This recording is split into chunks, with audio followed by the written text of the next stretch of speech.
माझं कर्तव्य आहे की माझा उमेदवार त्याला संपूर्ण ताकद देऊन त्याला निवडून आणणं आहे आणि त्याला जेवढं म्हणून मॉरल सपोर्ट करता येईल. म्हणजे आज माझं कर्तव्य आहे की उमेदवारी दाखल करायला रवींद्र वायकर आले, त्यांच्यासोबत मला जायचं. शुभेच्छा असतील की नाही अमोल कीर्तीकर यांच्या मागे? शुभेच्छा सगळ्या उमेदवारांना देतात.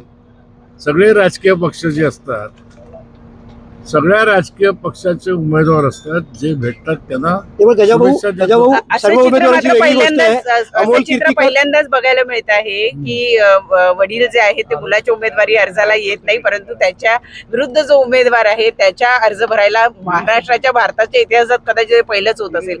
आज तुमच्या मनात काय भावना आहे, काय वाटतंय तुम्हाला? काय बघा, मी अनेक वेळेला सांगितलं, आज पुन्हा सांगतो की मी युती धर्म पाळलेला माणूस आहे. राजधर्म म्हणतात तो पाळलेला आहे.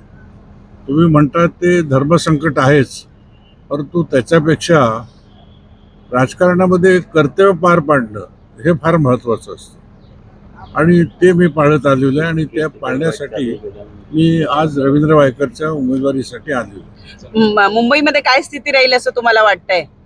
6 जागा आहेत. आमच्या 6च्या 6 येणार जागा.